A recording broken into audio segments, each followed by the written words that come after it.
Yes, Pebble Beach is a very important event for Bugatti because on that special week we have both. We have historic car lovers and we have super sports cars and luxury car lovers coming to this place in the summer. So August is a very good period of time because it's in the middle of the year, and we have on the other side we have Geneva as the starting point of the year.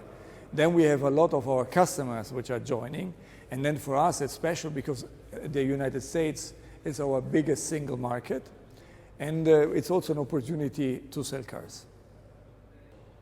Due to the fact that there are a lot of vintage or historical car lovers, it's clear also that for us as a Bugatti brand, which is celebrating the 110th anniversary, there is a strong, or there should be a strong relationship between the owners of historical cars and new cars. So yes, we want to attract them also for our new lineup.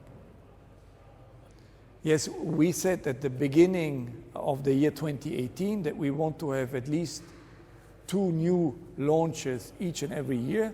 One should be in Geneva and the other one should be in the middle of the year. So we think Pebble Beach is the best place to go. And this year we had La Voiture Noire, so which is, let's say, covering the era of Ettore and his Saint-Jean and the relationship between La Voiture Noire and the Atlantique.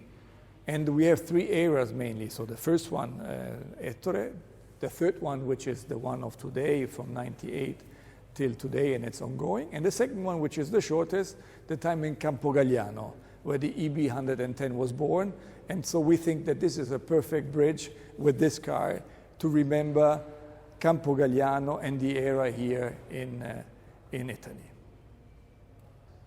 So this car is an incredible car. We are only going to build it 10 times. All the cars are sold for a price of 8 million euro net. It's an outstanding car because it has an 8-liter capacity engine, 16 cylinders, and 1,600 horsepower. And it has an incredible power-to-weight ratio of just 1.1.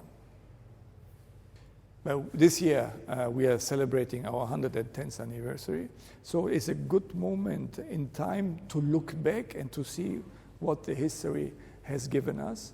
And yes, we are a French brand, but the founder was an Italian-born man in Milan. He became French during his life, and I think it's important to embrace all the chapters of the history of Bugatti, and therefore also the short history here in Campogalliano with the Centodieci has a special place in the history of Bugatti.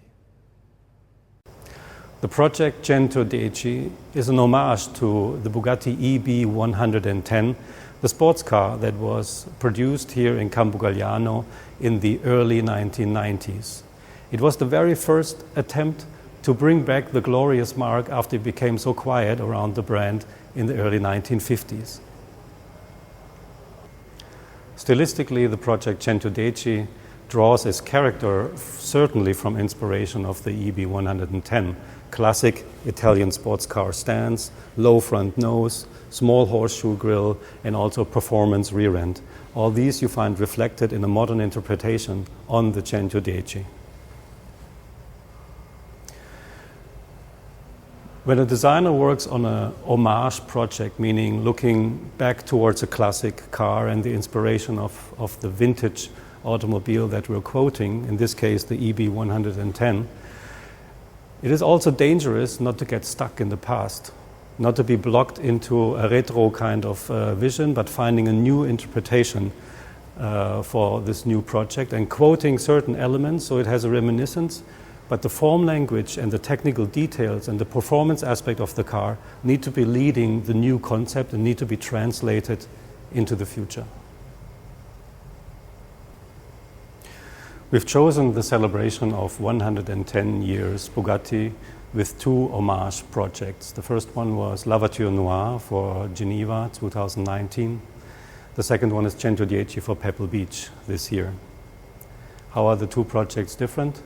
One clearly relates to elegant grand touring, also in proportion and stance, and the other one relates to the classic appearance of a super sports car in its time.